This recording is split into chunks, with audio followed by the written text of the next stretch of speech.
Hey guys, welcome to episode 5 of Cine Pile, the podcast that tells you what movies are great and what movies are garbage, and the movies that you should always exalt on high to the movie gods. So, like always, it is hosted by your three amazing hosts, Cooper Carr, Kyle Montgomery, and Neil Anderson. and like always, guys, what we make sure to do is let you guys know what movies we recommend, what movies we prefer and love, and we're going to start that off with Neil, hit it. So the movie I chose to recommend today is, and I'm sure a lot of people have seen it, is The Fall by Tarsem Singh. It is, just a little intro. It is a film about a 1920s stuntman who has catastrophic injuries. He's in a hospital recovering from injuries, and he befriends a young girl who's in the hospital for a broken arm, and he tells a extreme, over the top, basically fairy tale to this little girl. And we get to, since this little girl has an incredible imagination, we kind of see the story as he's telling it. And it's just a very beautiful film. The visuals, the cinematography, the locations. It's the first time I saw it, I was taken aback by it. So, yeah. What would you rate it on your little Anderson scale that you have?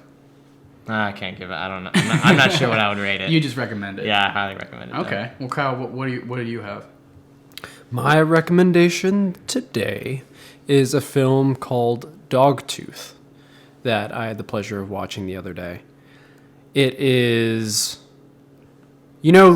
after finishing the film, I couldn't tell you if I liked it or not, but I was definitely struck by it, and I think more people who are interested in films, or especially I don't know, it's very creative. It's not the type of film where you know exactly what's happening the entire time, and not in a kind of primer out of time, out of mind sense, but it just drops you in. There's no narration, there's nothing of that sort. It drops you in on the lives of this family, who the father of the family has decided to completely seclude the rest of the family from the world. He goes to work during the day, but he comes home and he's got 3 adult children who have never seen the outside world. They have kind of their own language system where they'll ask them about words, and for some reason the parents will tell them things that are just totally the wrong meaning. They'll tell them the sea, S-E-A, is a chair. You would go sit on the sea. And so it's just kind of this way of parents. Them. Yeah, they're absolutely awful parents. You think that it kind of stems from the idea of protecting your family from the outside world. But what happens, there's no escape from the violence and the sexuality and all these things of the outside world that a parent might try to protect their children from. It's a really weird film. It makes you think. It really does. I was thinking about a lot of different subjects after I watched the film. It's shot, I want to say it was on film on 35 millimeter, but what was very unique was it was shot on one anamorphic lens for the entire film. It's a 50 millimeter. Oh, wow. It all takes place in this really nice house. I just think if you have the patience for something strange and a little off the beaten path, it's totally worth your while.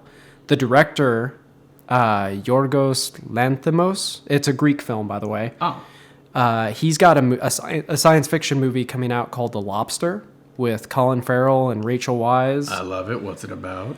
And it's this, it looks like he's going to be really big, up and comer. It's a dark comedy, a science fiction premise where they live in a society, and if you're not married by a certain age, you go through this dating program. And if you fail the dating program, if you don't manage to find a mate, they turn you into an animal.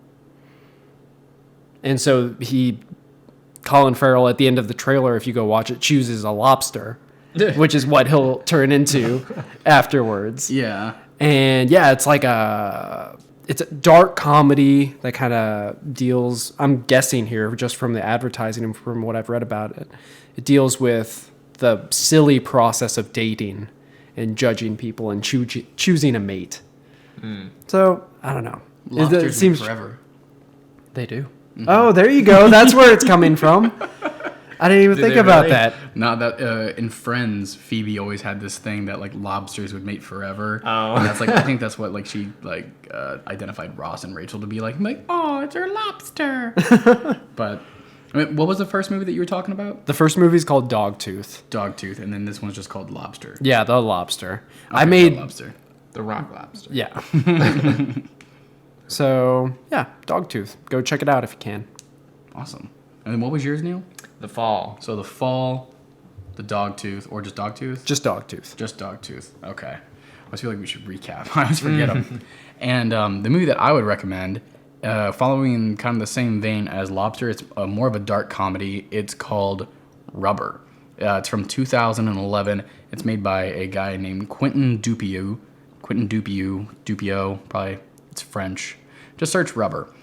And essentially, it is about a tire that seeks vengeance against a very small town and has a telekinetic capability of making things explode.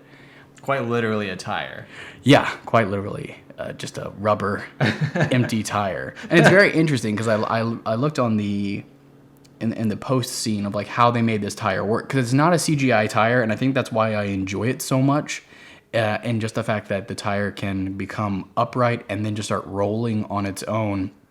And it's based off of a servo that's inside this essentially moving weight to maintain this like force that's always making it roll.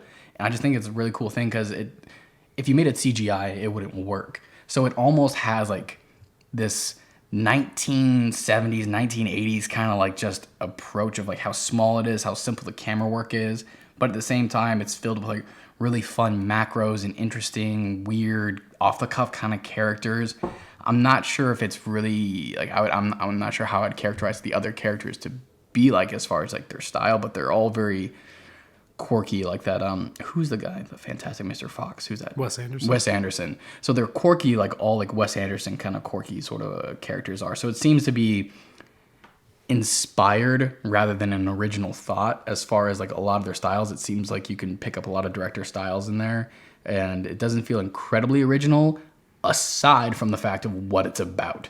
So everything that's a satellite character around it feels like some kind of like, you know, weird collage of a bunch of different styles that influence the entire film, the characters. But overall, just the fact that you are watching this wacky rubber tire seek vengeance on them, and it's just this weird, funny comedy, and it addresses you as the audience. It's very meta and experimental, and I just liked it because it was a movie that took a risk, and in my opinion, worked. It can fill an afternoon. You know, watching it with a group would probably be more fun because it is kind of silly and it is kind of stupid. It doesn't have the highest rating in the world, but No, I thought it was really good. yeah. Well, I mean, I really I looked liked on IMDb and it was like 5, and I was like, I disagree with that. I think it is a little bit better than a 5. I'd maybe say a 6. Because I mean, working on like how our scale goes, Sure, from 1 to yeah, 10, yeah, you know, yeah. kind of, it's like, you know, maybe a 6, close to a 6.5, but working the 0.5, I don't want to break down things to 6, 1, 2, 3. But I really enjoyed it. I'd say, you know, recommend it, like I said, with friends. But as far as our recommendations go, again, mine was Rubber. Kyle's was a Dogtooth. It's just called Dogtooth. which Dogtooth. is What's like- wrong with me? Rubber, Dogtooth, and The Fall. Yes. Okay, so those will be our definite recommendations, but today's episode is going to be primarily about horror films. What scares us, what makes them good, what makes them not good, where they fail, and where we see them overall always succeeding. And just the preferences Yeah, just that the people have on preferences. horror films. Like, you know, we were talking about this earlier, that everyone, or that there's a few different essential genres of horror films, and everyone is scared by something different.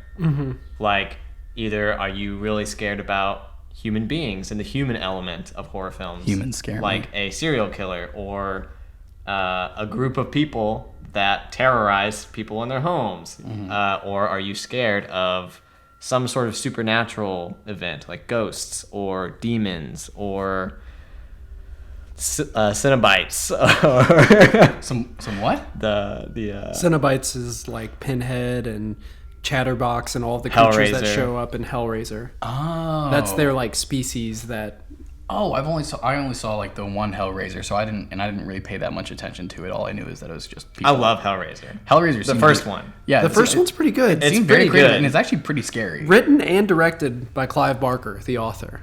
Oh, I actually didn't know that. Yeah, he's done several movies like Nightbreed and Lord of Illusion that although they're not like phenomenal, they don't change the way you see horror films by any means. They're all solid because he starts from a place of story, I think. Yeah. And Hellraiser is very...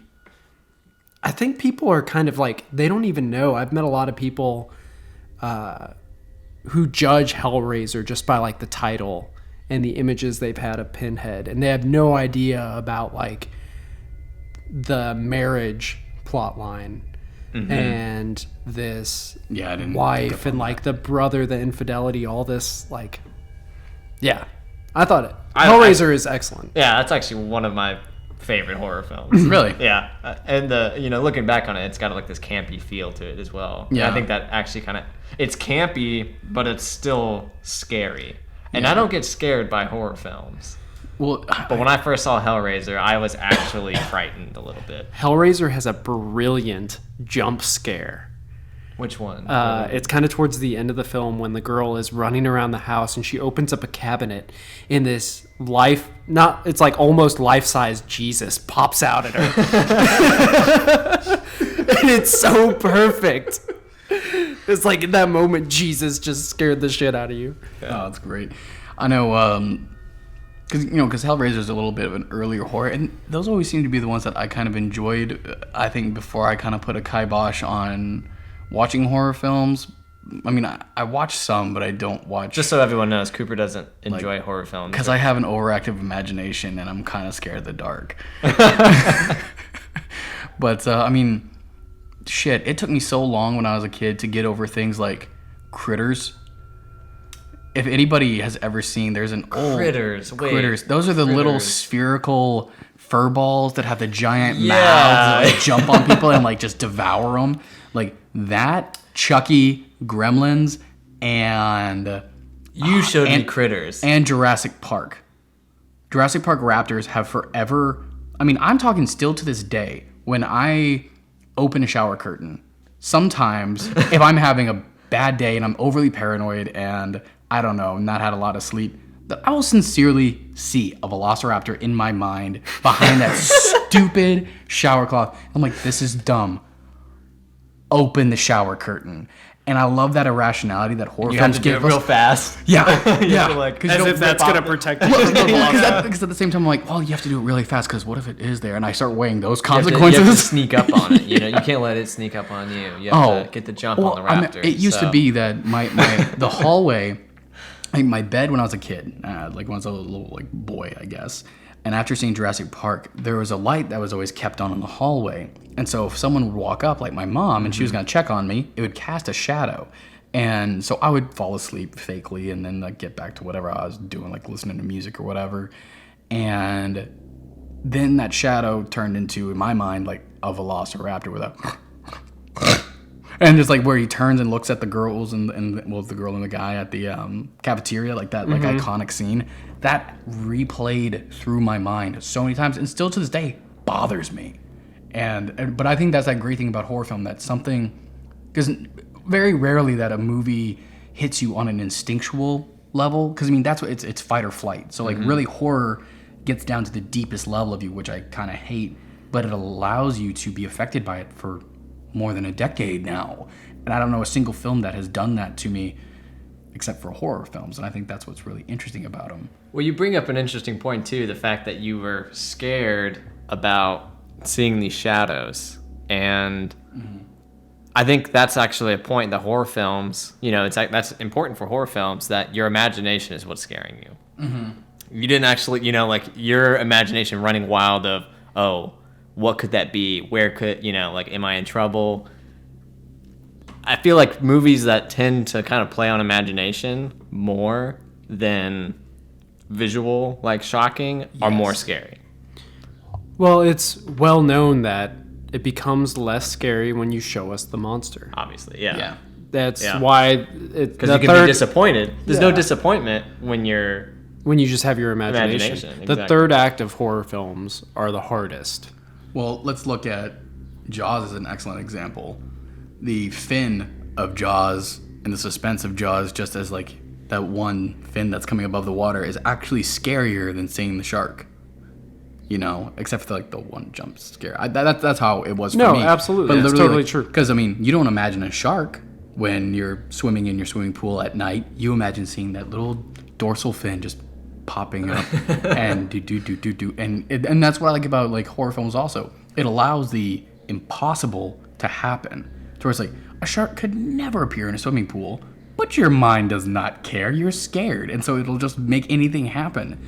Yeah. And like because I mean those paranoias, it just that's the thing that's fun to play on. Funny that you brought up 2 Spielberg movies as having been the ones to scare Yeah, you. Spielberg's kind of ruined me apparently. And E.T. Also, E.T. scared me as a child, like huge. No joke? Yeah, no, straight up. Like, I remember distinctly, because I think I was like 5, 8 when I first saw E.T. And the first thing, and I had to stop watching it, the first thing when Elliot is meeting E.T. for the first time in the shed, and that stupid ball rolls back. Oh. That's actually a terrifying scene. And it's super scary. Like the light coming out of the shed is completely quiet. There's no music accompanying it. It's just like the crickets that are going and just that thing that rolls back. And then E.T. like bursts out and he's like, it's scary. And I remember like, and it's like elongating head. It's like waddling, scuffling body. Like E.T. is legitimately a scary motherfucker. And it messed with me my entire life. I apparently have some beef with Spielberg. Funny little bit of trivia. Apparently, the advertising at the time was kind of mixed because my parents went to see E.T. and Poltergeist that same year, and my mom expected E.T. to be the scary film. And so she went into Poltergeist completely unsuspecting. Here's this PG movie. You know, Poltergeist was a scary movie. Poltergeist had some really great moments. Poltergeist was advertised as a PG movie. It was a PG movie. But it was advertised as kind of like... Yeah, but that's also when PG was like, I mean, like Spaceballs. Yeah, this was before Yeah, I guess PG-13. Yeah. Movie. But it was just like, I guess E.T. was advertised as having a bit more like mystery and like dark tones, whereas Poltergeist, like a fair amount of the scenes were actually kind of bright. Like Sure. when you think about like Yeah, the chairs actual, showing yeah. up on the table and like the music was very... I mean, Nothing's that was... hidden. A lot, you know, like it's lit. Yeah. So basically my mom's impression was that, yeah, Poltergeist wasn't going to be the scary film of the two.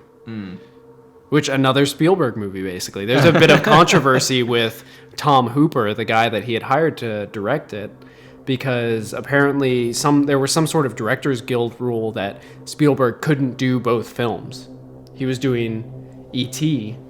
He wasn't allowed, I guess, to take the helm of Poltergeist, and so he brought in Tom Hooper and ended up just like strong-arming the movie, supposedly, which is why you just have the... I mean, it is a Spielberg movie. You see it looking back. There's none of Tom Hooper's fingerprints on it, for sure.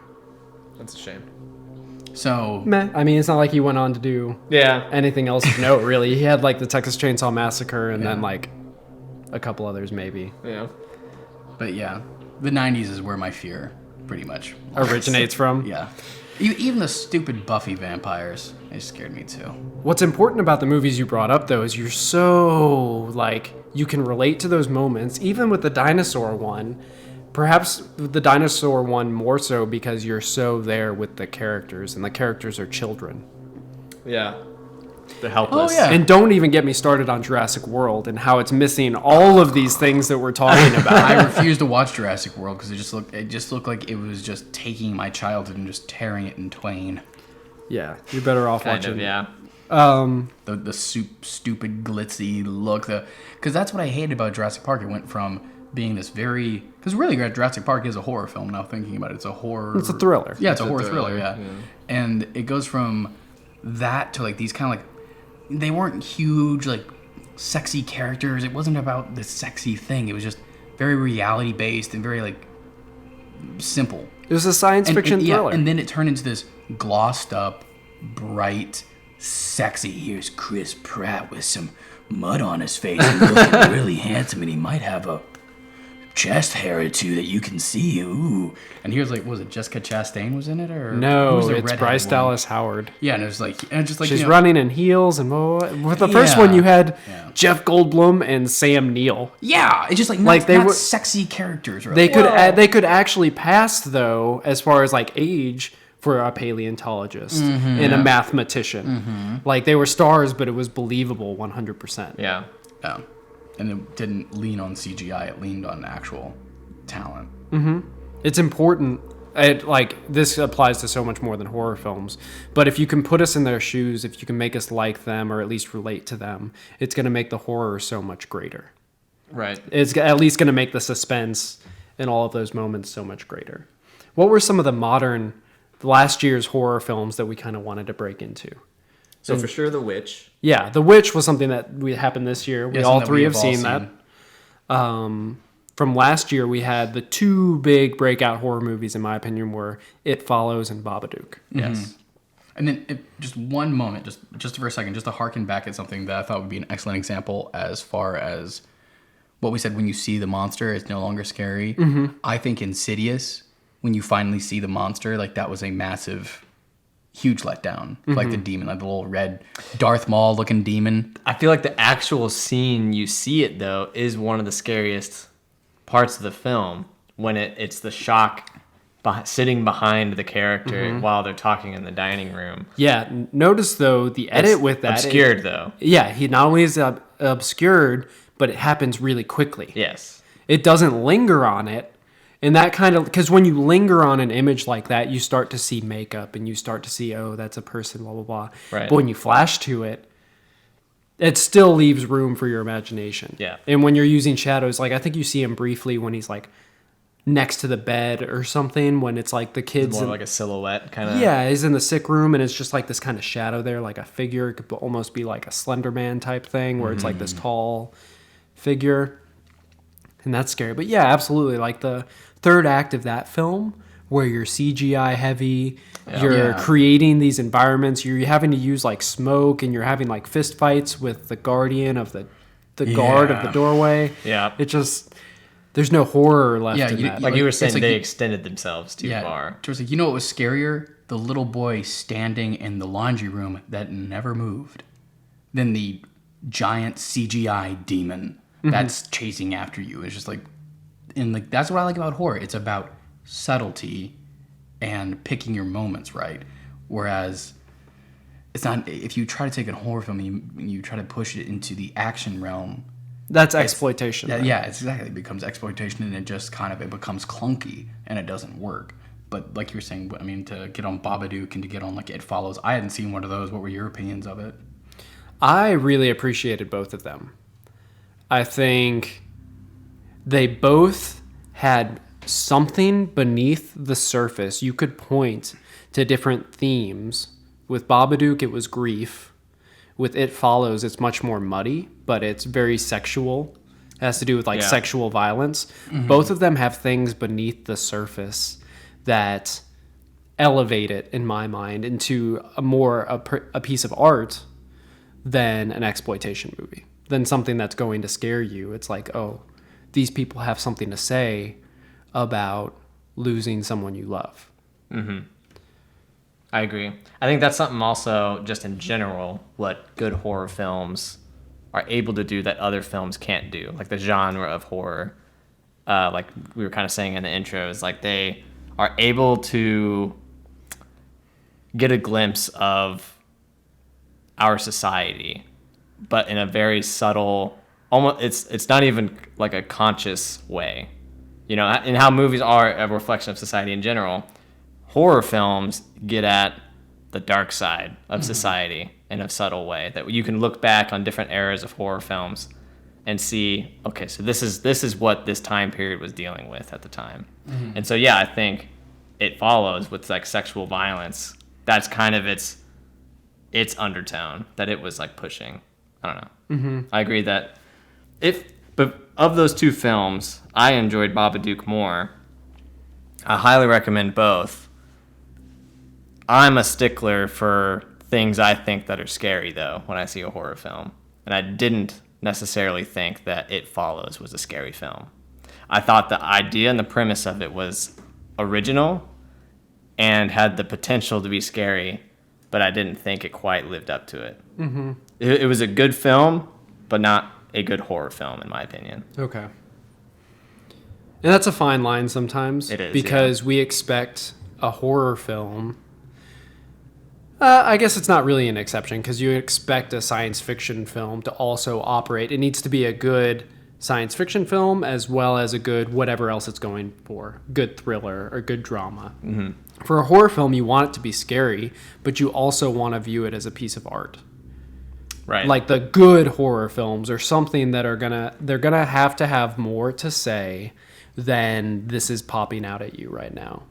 For sure. And then, well, one point, I think out of all film genre, horror film is something that leans most heavily on all individual elements of film. Towards like, you're talking about scene placement, like mise en scène, towards just like, no, like what does an open area say? Like, or how claustrophobic does the area have? What is this structured as? Where are things hiding behind? It creates an entire feeling. Okay, let's look at the sound. What does the sound really do? Because sound is so crucial in horror films. Where it's like the creaking, the shrieking, the moments, the wind blowing outside, the lack and absence of the sound. And like you said, with the scary records, to where it's just like, the creepy old-timey music that's playing on the vinyl record player and the scratching of that, boots down a hallway. All these things are things that we hear when we're going to sleep, because that's how we know if danger is around, is what we hear. So horror films really are first almost sound and then they're visual, because we want to get away from something first by our senses that reach the farthest. And that's where the really main action goes, is when we see it, and then we enter into the actual visual realm of things, and that's where it becomes, I think, the kind of greatest art, how we were saying, in the fact that how much is it seen? What's being seen? Is too little or too much being seen? And how closely are we following these characters? How are we shooting this exactly? What angles are we using? What Dutch angles are we using? Are we overusing Dutch angles way too much in this one scene? And it's like, let's do a flying... If you have to ask yourself, the answer is probably yes. I think, was it Dutch angles? Like Thor 1, if you want to see flying Dutch angle after Dutch angle on just the most disgusting level, Thor, the first one, is probably the most... Dutch. The worst film as far as that goes. I hated Thor. But, and I think also, like, that's what I like about horror is so... I like how first I didn't like horror, now I'm coming back and I'm like liking horror, and I'm getting excited to watch horror films again. But when you think about it, we live our life around horror. So much of our movie going is fantasy. Whereas, even though it's fantasy sometimes with horror, it's actually the reality, to where it's like, no, we're trying to keep these horrors at bay constantly. We constantly eat and explore the world to, push away death. We lock our doors at night because we're scared. Mm-hmm. We get underneath our sheets because it feels soft. We fear the night because we can't see far. And we have all these actions that we don't see, that we're actually always kind of scared. And almost opening yourself to be scared is a way to feel safe. I want to say, kind of in a weird, like, psychological experiment with how people do that. Yeah, the other day I was trying to justify to my family and my girlfriend. I had taken my girlfriend to see The Witch. And because it was a period piece, she didn't expect to be scared by it. But she was actually quite unsettled by the film and, like, the experience of it. Mm-hmm. And she and my mom were asking, like, why would you put yourself through that? And to me, it's like the one place you can safely do that. It's something of like a roller coaster. You know that it's a way to experience falling and these fearful, like, scary sensations in a safe way. That, and people want to see, or at least I think people want to see movies to feel something. Mm-hmm. You want to feel something for the characters, whether it's like happiness or sadness. Or disgust. If a horror movie is, or disgust, if a horror movie is scary, that is the quickest way to feel something. Mm-hmm. And there's nothing like a raw, especially if it's not like a jump scare. It's not a cheap scare. Like if you're unsettled and your heart's kind of like sinking or it's like beating faster, you're living in the moment while sitting in a dark room, Yeah. not speaking. You know, it's a very fascinating experience. That's why I really like horror films, because it makes me feel alive. I don't know. Well, no, go ahead, Kyle. Well, and that's why I think I even give some of those exploitation films a shot sometimes, or like how I can just sit there and like my brother and I kind of wasted an afternoon one time, just like we watched like 2 Paranormal Activity movies. Sure. And you know, it's just kind of like, I don't feel anything once I'm done, but like you can enjoy it with a person, you can enjoy it with a friend or something like that. And there's a certain amount of like just built-in entertainment right there, which is why they're able to make like 8 of them. And obviously they aren't of very good quality. No, they're not, but people enjoy them because they scare them. Yeah, you feel a little bit of something there in that moment. But to bring it to something that you would call art, it's like you can't just have that alone. You can't just be scary alone. You've got to bring something else to the table. Like that's why a good horror film, I feel like, is one of the more difficult genres to make. Yeah, to really master. A horror film in general might be one of the easiest genres to make by itself, but a good one, they're few the and far floor between. is super low and the ceiling is super high, where it's very difficult to get to that great category of a horror film. And talking about that, 2 points. Let's talk about The Witch for sure, because we just kind of glazed over that a little bit. And then also I think one of the more consistent things is if you go back just as humans in general, the 2 stories that have always followed us is the hero's journey and fear, to where we're telling children scary stories and telling people about like what exists in the wood, because I think like that's the fight or flight response has always existed in us and it's always been mysterious within us. And so that's why I think if you go back as old as time, horror films, I don't want to say it's the oldest genre, but it's something that you can consistently find throughout all the past. It was used at one point when we were if we're talking about oral storytelling, as a way to teach someone to stay away from something that will kill them. It was a way of protecting yourself and of learning. Yeah. You know, and that's that's the basis of stories. Now we're kind of in like a fantasy realm of this. For sure. But like to bring up The Witch is taken from a lot of diaries and accounts from that time. And maybe some of these stories, I know some of them were, obviously it's totally illogical and witches didn't exist, but some of them were told so that people could identify witches. Yeah. Some of them were like, here are the signs of a witch. Here's what a witch will do to you. And what they'll say to get out of it, or, you know, like how you can prove for yourself that this person is lying, they are a witch. And this kind of happens in the movie. It's an interesting thing in the film because you get both sides. You get the fact that we know there weren't witches back then, so that everyone that was prosecuted was wrongfully killed. Yeah. And we have a character in this movie that is going through that in her own family, where we kind of see like how people will judge this person for being a witch when clearly she's not. But we also actually have a witch. So it's the best of both worlds. Yeah, so you actually get both sides. Where reality and fantasy actually meet. Right. And if you sit down to watch this film, that's not a spoiler because they tell you this within the first 10 minutes, which is brilliant, I think. We've talked about this already. It's like there's no question after the first 10 minutes that there's an actual witch in the woods. And they also keep it classy in the fact to where it's not so much of the monster that you see. The idea of the witch is bigger than the monster consistently throughout the entire moment, and to where every single scene feels threatened by the presence of the witch, which I did think that they did very well, to where if it wasn't overt as far as the feeling of the witch, the consequence of the witch was being seen. Right. So no matter what, the witch was always omnipresent throughout the entire film. So, I mean, though it was a bit dry, I mean, it is mostly and primarily takes place at a cottage surrounded by a forest. But I think if you look in the past, I mean, like that was a lot of realities, and that's where really a lot of our horrors and mythologies stem from people thinking about changelings taking over other people, or fairies, or dwarves, or the invisible people that they thought lived in the forest as well. I mean, it's just like it deals with that very simple aspect, but in a more of a fun reality, which I enjoyed. Well, the fact that they were at a cottage in the middle of the woods is also a big part of why it's scary, because they're alone and there's no help on the way.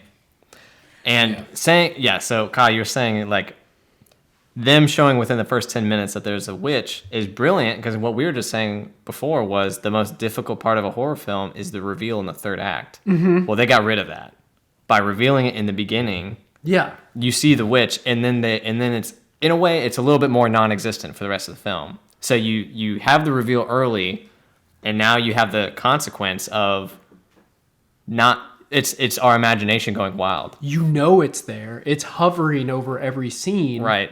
And you have to actually question who's telling the truth to an extent. Mm-hmm. You know, because you're with these characters, and sure, they're saying they're not a witch, but it's like you don't even really know the true extent of her powers. No, you don't. Yeah, and like, again, it had more going for it than just the scares, because it was, from what I understand, a very accurate period piece. The sets were amazing. The sets are amazing. I thought the acting was costume great. is wonderful. The dialogue is all taken from these old diaries and stuff, which some people view as a bit of a downside. I thought that was actually really cool, how the fact that toward the end of the film, when it's like, hey, this was all excerpts out of diaries, it really, I almost wanted that to kind of come at the beginning of the film. I think it would have made it a bit more intriguing. Because, I mean, admittedly, for me, I know you guys both liked it a lot. For me, it did drag sometimes a bit. But I think that's also because we could be sort of used to more of a horror film that's try to scare you, and not a horror film that lets you scare yourself, which I think is a big divide. That, you know, and that's the divide that makes you a successful horror film or not. To where it's like, are you scared? Are you scared? Are you scared? It's like, no, I'm gonna sit back and let you get scared. I'm gonna let you get paranoid. I'm gonna let you look into the shadows, or feel your heartbeat go a little bit faster. It's almost like a courtship. You can't put out on the first date. Like, if you blow your jump scare too early, you're ruining the mood a little bit. Am I gonna go back for seconds now that I know you're like that? I don't know. Excellent analysis. All in all, I don't think the movie was necessarily scary. Yeah. I wouldn't characterize it as being scary. I would very characterize it as being unsettling. Yeah. It's a very unsettling film, and your imagination goes wild. I highly recommend it. I really loved it. That's what I need from a horror film, because Yes. I'm so desensitized to horror movies, having watched them from my youth, you know, like being obsessed with The Exorcist and things like that at an early age, which I think is an almost perfect film, by the way. That's one of my top movies of all time. Mm-hmm. But I need something that's unsettling, that gets me with a mood, that kind of brings me back to a place when I first watched The Shining. Because, yeah, otherwise it's just not going to do it to me. I'm not going to be scared. There's nothing that I think will really legitimately scare me anymore in a film. Right. I need something that puts me in a time and a place and a mood. I agree.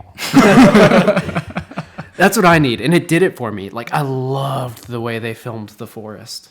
Mm-hmm. I just absolutely loved it. I wish we would stay in the forest a little bit more. Are we spoiling things, or can we talk about the ending, or should we not? I would say just talk about the feelings about the ending. Like, for me, I thought the ending showed too much. And for a film that the entire time is about subtlety and is about imagination, gives away a bit too much, and is something that is very grounded in reality, to where you're not, that's a comp, that's a, you know, scene extension, that's a yada yada, that's a yada yada. All of a sudden we're having special effects toward the very end that really, Granted, they were subtle special effects. It wasn't like, you know, it wasn't like this crazy thing happening. Yeah. But I do think that was my only gripe about the film, was I think it should have ended 2 minutes before it did. yeah, for sure. And I have a specific idea in mind when it should have ended, and I agree to an extent. Okay, because yeah. I think that would have been a brilliant ending point. But to go with the idea that it's almost like a historical artifact in a way, because they're taking these diaries and what people thought witches did and trying to legitimately show that, to like portray it, to portray I'm not going to use the exact things, but basically like the behavior of witches and what the things that the people feared back then and what they wrote about were. Yeah, because I mean, they didn't have science, so it's like, oh, the crop failed. Well, that one person doesn't go to church every Sunday. What are they doing out in the woods when they're... Well, and one thing that I've been listening to as far as podcasts goes, there's this great podcast called Lore, like Lore, just like the Lorecast, and he goes back into history and looks at like these horrible tales, to where it's just like, oh yeah, back in the times of like X, Y, and Z of America, like around the time of like the Salem witch trials, people would also think that fairies would inhabit other people. So like, let's say Neil had a stroke or something like that, and be like, well, Neil didn't have a stroke. It wasn't something that occurred inside of his brain and all this other scientific jargon.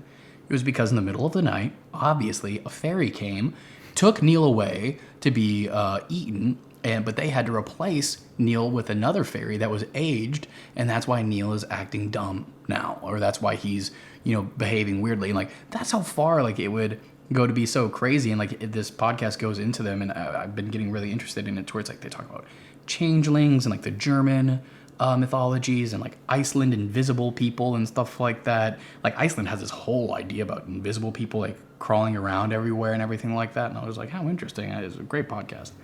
But I'd recommend that in the vein of the horror that we're talking about. Listen to our episode and then go check them out. Just Lore Podcast. I think the ending for me, the whole film felt kind of Kubrickian. I think the soundtrack was similar in my memory to the Shining soundtrack. And you have a lot of, or maybe not even The Shining, but also 2001, because there's a scene on the moon in 2001 where it's like this chorus of voices. It really is uncomfortable, starts like falling and rising and falling and rising. Kind of like in Netflix with the House of Cards. Yeah. So there are moments like that, and I feel like Kubrick would have gone those couple extra minutes. Just like a lot of people complained about AI, like the aliens showing up, and oh, you should have ended it sooner. But it's like, I don't know. I felt like they went all out in a way. It was like they were committed after that moment to seeing more. And they certainly could have cut it off there, and it would have been a really strong ending. But I kind of commend them, even if it didn't work as well, for going the extra little length. I think they could have taken it to the end that we saw, but they could have just made it not as stupid, in my opinion. I mean, like, I just thought it was just kind of like lame as far as like what we saw. But it's kind of bad for the listener now that we're talking in such vague terms about like, deal with it, listener. But I mean, the ending is something to look forward to, and it's also something to take in with your own opinion. And if you have an opinion, let us know. I mean, for sure. I actually thought the ending was great, by the way. I thought the ending of the movie was great. I'm literally talking about the final scene, which I'm not even going to consider that part of the ending of the story. The actual how the story closes, I think, is great. Yeah. Yeah. Indeed. When we're saying ending, we're not meaning like, oh, they fell apart in the third act or something like that. No. No, yeah, I thought they did. I thought they had a wonderful last third act. Technically speaking about the movie, it looks great. It's shot using mostly natural available light and practicals. Things like accentuated candles. Mm-hmm. What was the aspect ratio? It's like 1:6:6. Yeah, actually, it is 1:6:6. 1:6:6. Yeah, so it's weird. You almost don't notice at first, but yeah, it's clearly not widescreen, but it's not 4:3 either. So, yeah, The Witch. I think we can all agree to recommend it. Mm-hmm. I would recommend it to just about anybody. Honestly, I know that probably half the people are going to be like, "What the hell did you just show me?" I know the people in my theater, I was sharing it with like 2 or 3 other couples, got up like, "What was that? That wasn't scary. That wasn't a horror film. That wasn't blah, blah, blah." Whereas I was sitting there like on the edge of my seat the whole time. Mm-hmm. So I don't know. It's worth a shot. I really think it's worth a shot. I'd say to see it too. I liked it. For sure. Definitely see it. Highly recommend. I haven't seen anything really on my radar coming up this year as far as horror films. Well, Green Room. Ah, yes. The Green Room's coming out. I'm going to refrain from watching the trailer because I want to be really surprised by Patrick Stewart. I've seen some of the trailer, but not much, but I look forward to it for sure. I've just seen like a teaser for it, I think. Would you guys want to watch that and we could review it also on the next episode? It's not out yet. Well, I mean, for when it does come out. Yeah, sure. Yeah, I mean, I think by time, probably 2 weeks from now, right? No idea. No idea. Well, anyway, safe to say that we're coming to a close. So, always want to say thank you to all of our listeners. Thank you for listening to our 5th episode and staying with us. We appreciate it. Hope you enjoyed our discussion about the horror film. Again, just going through our recommendations one more time. I wanted to say, go see Rubber. I would say go watch Dogtooth. To rehash a little bit, it's definitely a bit of a dark comedy, but now looking back, it's got some bits of horror, to be completely honest. Things that are unsettling. So I wouldn't put it in that category, but it wouldn't be a terrible thing for you to watch along with this podcast. And I'd recommend seeing The Fall. Definitely not a horror film. It's a pretty enchanting little story, so it's not scary at all. But yeah, go see The Fall. All right. Thanks so much, guys. I've been Cooper Carr. Kyle Montgomery. And Neil Anderson. All right. Bye. Look forward to the next episode.